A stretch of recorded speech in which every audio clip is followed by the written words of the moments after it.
want that one. Written by Mala Kumar. Illustrated by Soumya Menon. Published by Pratham Books. It was a holiday for Amma. She was reading a book. Anil had a holiday too. He wanted to do something. Amma, I want to see what is in that blue box, said Anil. Later, Anil, said Amma. Anil put a stool over a chair. He climbed up to get the box down. No, not that one. All the boxes on top of that will fall on our heads, Anil, said Amma. Anil was very angry. He was angry with his mother. Come, let's go to the market and get you something, said Amma. Anil was very angry even after they went to the market. I want that one, he said, pointing at an orange. No, not that one. The fruits will all fall down, said the shopkeeper. I want that book, said Anil.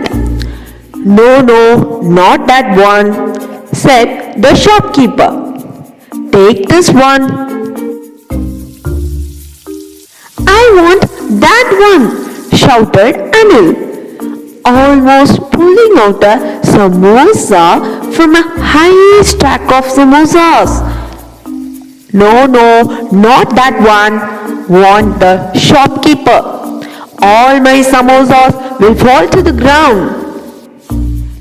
I want that one, said Anil loudly. He was now in a very bad mood. No, not that one, said the flower seller. Don't touch them, they will wilt. By now, Anil was crying loudly. Everyone was looking at Anil. I want that one, the black one, said Amma loudly. Anil stopped crying suddenly. Amma, no, not that one, said Anil. Let's take this brown one, said Anil. Then Anil gently lifted the brown puppy on top of a pile of puppies. Amma, I am very angry with you. All the puppies would have fallen down. Amma smiled. Anil was smiling too. He was not angry at all now. Good morning, my dear students. I am M. Shivasankari. Now we are going to see about one short story. The story name is The Lazy Horse. In a land far away lived a hard-working and kind trader. Mostly he traded in salt. He also had a horse that was very lazy and avoided work. The trader used him to carry sacks of salt from one town to another town. One day the trader said, "Come on, horse, cross the bridge. Until then I'll pack some for myself." The horse was crossing the river. Suddenly he slipped and fell into the water. As he was carrying sacks of salt on his back, the salt got wet and dissolved in this water. So when the horse got up, the sacks and his back very lighter. The horse thought to himself, "Wow, this seems to be a good idea. Every time I dipped in the river, the salt would be dissolved and my burden could be less. I must try to earn my master is not watching." When the master reached the town to sell the salt, it weighed just half of what he loaded.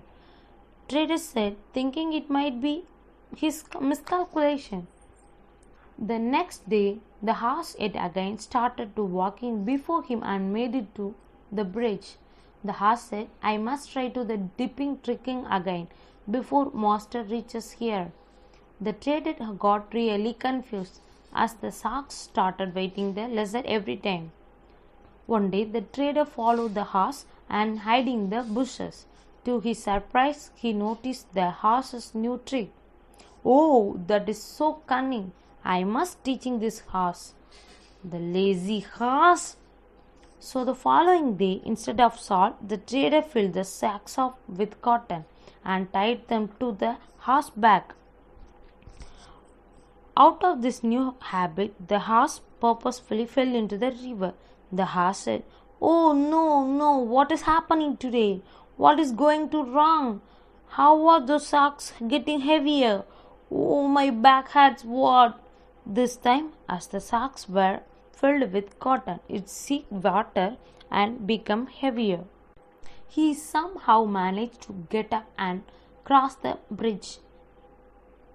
The trader laughed at him and said, Horse, I am your master. This is your work. I work very hard and worship my work. I don't excuses or find tricks to fool others and avoid work. I must teach you to never repeat this and avoid your work. The horse learned his lesson and never tried to avoid his work again. What a wise trader, you know, students. He taught that lazy horse is a good lesson. So, my dear students, don't be lazy for do your work. Always keep your mind in these words. Okay, students, thank you. Hello, my dear students. I'm Yogeshwari. Now I'm going to tell a small story about the horse who wanted safety. On the lands of a forest grazed a handsome horse. He was a fast runner, but he was often frightened by a tiger that passed by now and then. One day, as the horse was grazing, a man passed that way. He asked the man, Sir, aren't you afraid of lions and tigers? The man laughed aloud and answered, Me? Look what I have. He so dreadful and continued, Should any animal approach me, I can shoot and kill him. The horse asked, If that is so, sir, will you help me? The man replied, Of course I will. What will you do for me? The horse said, Anything you want of me I will do. The horse told the man about the tiger. The man said, If you let me saddle you and take you with me, you need not to be afraid of the tiger. The horse was too happy. The man led the horse into town and left him in a stable. Now the horse thought to himself, I am indeed safe here, but I don't have any freedom.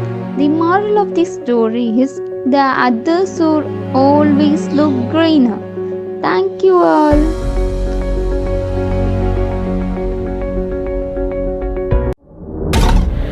Once upon a time, an enchantress turned a handsome prince into a terrible beast when she discovered his selfishness.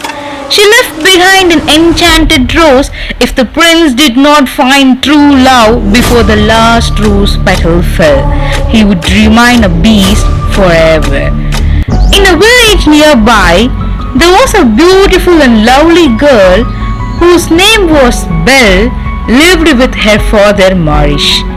More than anything, Belle wanted an adventure like those she read about in her beloved books.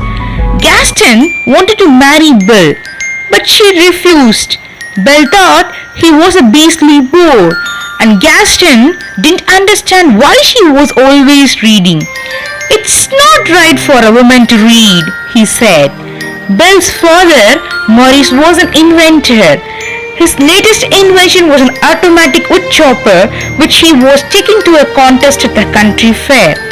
Before Maurice leaving the town, he asked his daughter what I would get from the town of York, and she replied, Daddy, I want a white rose as my gift.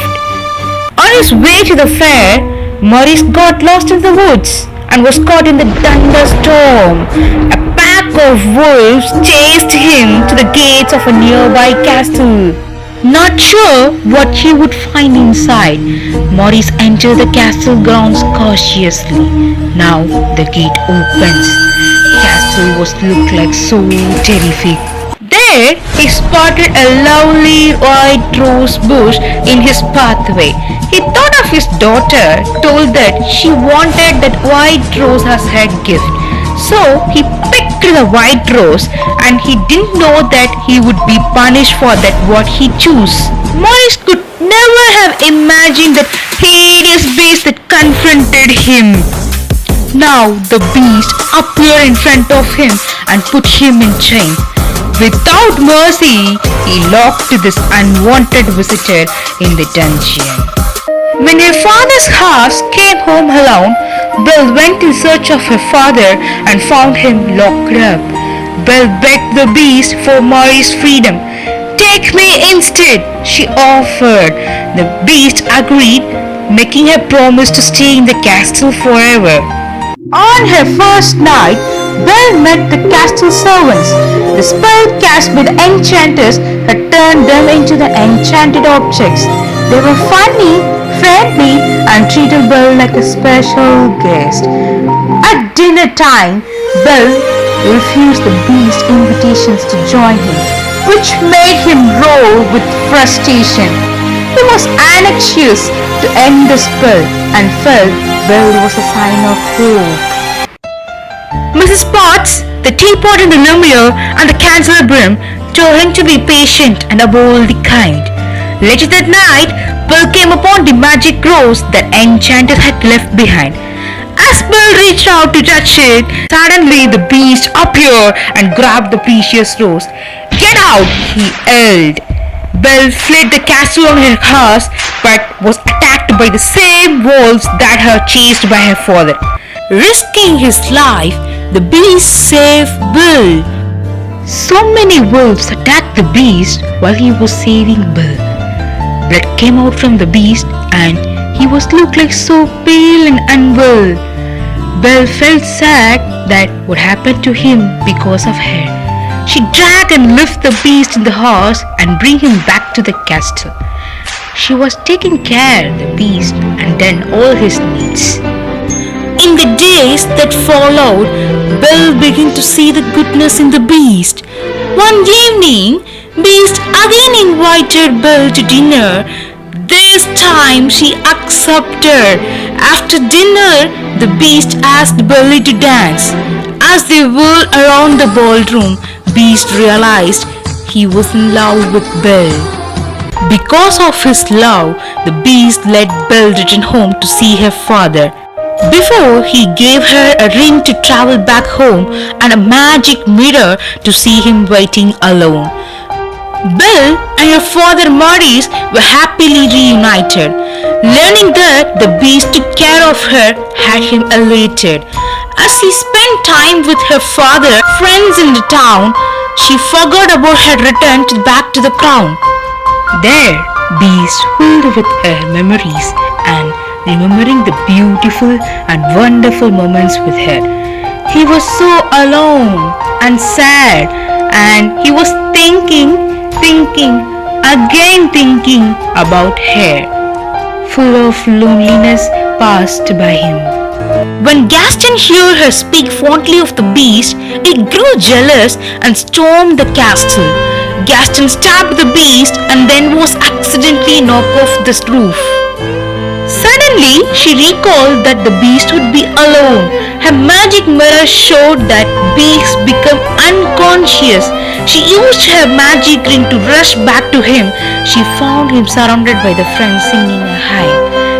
She cried out and begged to be forgiven. She didn't want that beast to leave. "Please don't leave me," she sobbed. He had to listen as she shed tears and said, "I love you." As she spoke, the last rose petal fell. Then the shower of sparks filled the air. A magical spell was cast out in the skies. Now the beast began to transform into a handsome prince. The enchanted objects were filled with joy as they too turned back into the humans and watched the prince and fallen in love anew. The prince thanked the beauty standing in a shower of summer rain, and then they united. Love will conquer it all. The story of Beast and Beauty. Hello cuties, I'm Sheila. Today I tell a story for you. The Strange Egg. Once upon a time there was a rabbit. It was roaming here and there. Suddenly it found a big, round and colorful ball. The rabbit picked it up and looked it carefully. It was a very hard tool. Whose egg is this? The rabbit wondered. The rabbit called his friend Tortoise. Is this a tiger's egg? He asked. The tortoise said, No, the tiger's egg is not so big. This is not the tortoise egg. The rabbit called his friend Monkey and asked, Is this a camel's egg? The monkey said, No, it is not camel's egg, as the egg of camel is not colorful. By now, the rabbit was confused as to whose egg could it be. He decided to call another friend of his, the stork. Is this an elephant's egg? The rabbit asked him. The stork placed the ball near to him and poked it with its beak. The ball is burst with a fizz sound, and the air started coming out of it. The stork finally concluded that it was a wind's egg. Yes, it is a wind's egg, agreed the rabbit, the tortoise, and the monkey. They all laughed out with joy and jumped happily. Yes, it is a ball. It's a wind's egg. Thank you.